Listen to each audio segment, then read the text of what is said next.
പ്രസ്ബൈക്യൂസിസ് എന്ന് പറയുന്നത് ഒറ്റ വാചകത്തിൽ പറഞ്ഞാൽ sensory neural hearing loss associated with ageing. പ്രായമായവരിൽ ഉണ്ടാകുന്ന സെൻസറി ന്യൂറൽ ഹിയറിംഗ് ലോസ് ആണ്. ഓക്കെ, നമുക്കറിയാം സെൻസറി ന്യൂറൽ ഹിയറിംഗ് ലോസ് എന്ന് പറയുമ്പോൾ തന്നെ അത് ഇന്നർ ഇയറിനെ ബാധിക്കുന്ന ഒരു പ്രശ്നമാണെന്ന് മനസ്സിലായിട്ടുണ്ടാവും. അപ്പോൾ പ്രായാധിക്യം കൊണ്ട് പതുക്കെ ഗ്രാജുവലി വളരെ പെട്ടെന്നൊരു ദിവസം ചെവിക്ക് കേൾവിശക്തി നഷ്ടപ്പെട്ടു പോകുന്ന ഒരു അവസ്ഥയല്ല ഇത്. ഓക്കെ, പതുക്കെ ആയിട്ട് ഇന്നർ ഇയറിൽ കൃത്യമായിട്ട് പറഞ്ഞാൽ നമ്മുടെ ബേസിലാർ മെമ്പറൈൻ ഉണ്ടല്ലോ, അതിനകത്ത് ഹെയർ സെൽസ് ഉണ്ട്, അതിൻ്റെ ഗാംഗ്ലിയ.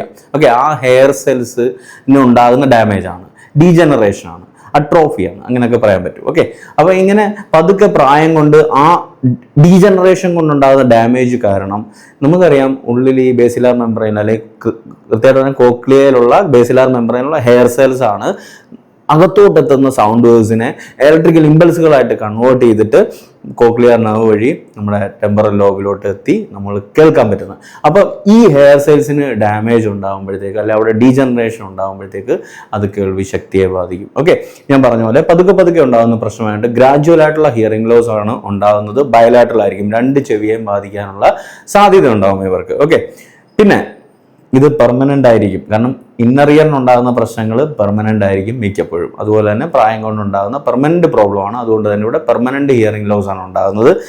ഏത് ചെവിയാണോ കൂടുതൽ അഫക്റ്റ് ആയത് അത് വിട്ടിട്ട് കുറച്ച് അഫക്റ്റ് ആയിട്ടുള്ള ചെവിയിൽ ഒരു ഇന്റർവെൻഷൻ പറയുന്നത് ഇവിടുത്തെ ആൻസർ ആയിട്ട് ഞാൻ പറഞ്ഞു വെക്കുകയാണ്. എന്താ ചെയ്യേണ്ടതെന്ന് വെച്ചാൽ, കാരണം ഇവർക്ക് ഒരു പ്രശ്നമുണ്ട്, അതുകൊണ്ട് പറയണമല്ലോ. ഹൈ ഫ്രീക്വൻസി സൗണ്ട് ആയിരിക്കും ആദ്യം അഫക്റ്റ് ചെയ്യുന്നത്. വെച്ചാൽ ഹൈ ഫ്രീക്വൻസി സൗണ്ട് കേൾക്കാനായിരിക്കും ഇവർക്ക് കൂടുതൽ ബുദ്ധിമുട്ടുണ്ടാകുന്നത്. അതുകൊണ്ട് തന്നെ മനസ്സിലായോ, അൺഅഫക്റ്റഡ് അല്ലെങ്കിൽ അൺഅഫക്റ്റഡ് എന്ന് പറയാൻ പറ്റത്തില്ല, ലെസ് അഫക്റ്റഡ് ആയിട്ടുള്ള ഇയറിൽ ചെവിയിൽ വളരെ സ്ലോ ആയിട്ട് വളരെ ക്ലിയർ ആയിട്ട് ഒച്ച വെക്കാതെ ഷൗട്ട് ചെയ്യാതെ വേണം ഇവരോട് കാര്യം പറയാൻ. കുറച്ചെങ്കിലും കേൾക്കണമെങ്കിൽ